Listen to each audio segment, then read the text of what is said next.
Hello, I'm Severn Suzuki, speaking for ECHO, the Environmental Children's Organization. We're a group of 12 and 13-year-olds trying to make a difference. Vanessa Seti, Morgan Geisler, Michelle Quigg, and me. We've raised all the money to come here ourselves, to come 5,000 miles to tell you adults you must change your ways. Coming up here today, I have no hidden agenda. I am fighting for my future. Losing my future is not like losing an election or a few points on the stock market. I am here to speak for all generations to come. I am here to speak on behalf of the starving children around the world whose cries go unheard. I am here to speak for the countless animals dying across this planet because they have nowhere left to go. I am afraid to go out in the sun now because of the holes in our ozone. I am afraid to breathe the air because I don't know what chemicals are in it. I used to go fishing in Vancouver, my home, with my dad, until just a few years ago we found the fish full of cancers. And now we hear of animals and plants going extinct, every day vanishing forever. In my life, I have dreamt of seeing the great herds of wild animals, jungles and rainforests full of birds and butterflies. But now I wonder if they will even exist for my children to see. Did you have to worry of these things when you were my age? All this is happening before our eyes, and yet we act as if we have all the time we want and all the solutions. I'm only a child, and I don't have all the solutions. But I want you to realize, neither do you. You don't know how to fix the holes in our ozone layer. You don't know how to bring the salmon back up a dead stream. You don't know how to bring back an animal now extinct. And you can't bring back the forest that once grew where there is now a desert. If you don't know how to fix it, please stop breaking it. Here, you may be delegates of your government, business people, organizers, reporters, or politicians, but really, your mothers and fathers, sisters and brothers, aunts and uncles, and all of you are someone's child.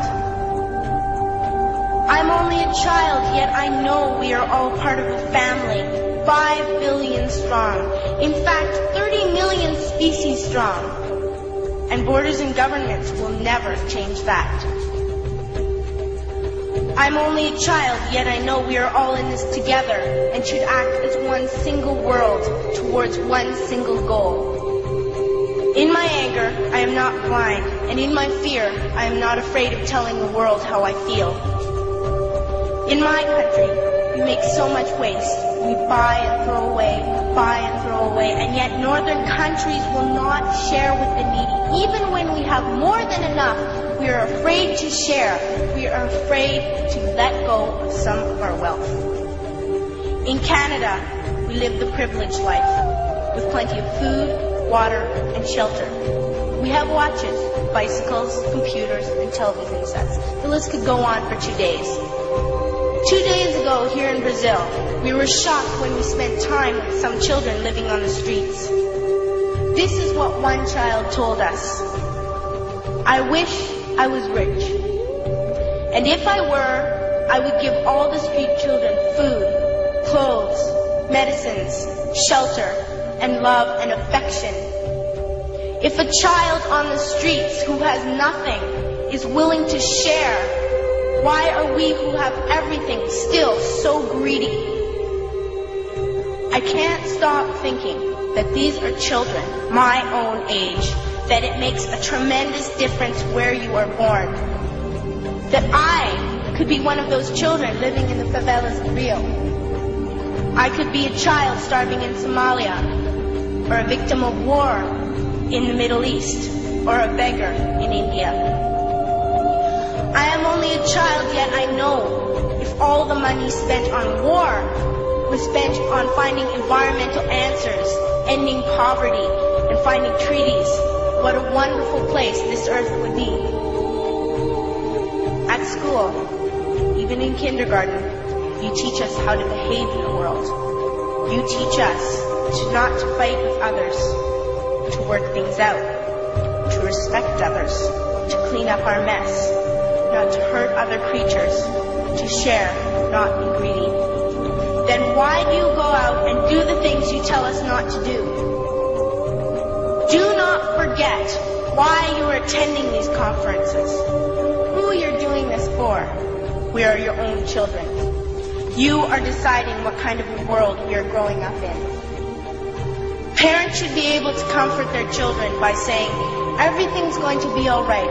It's not the end of the world, and we're doing the best we can. But I don't think you can say that to us anymore. Are we even on your list of priorities? My dad always says, you are what you do, not what you say. Well, what you do makes me cry at night. You grown-ups say you love us, but I challenge you, please, make your actions reflect your words. Thank you.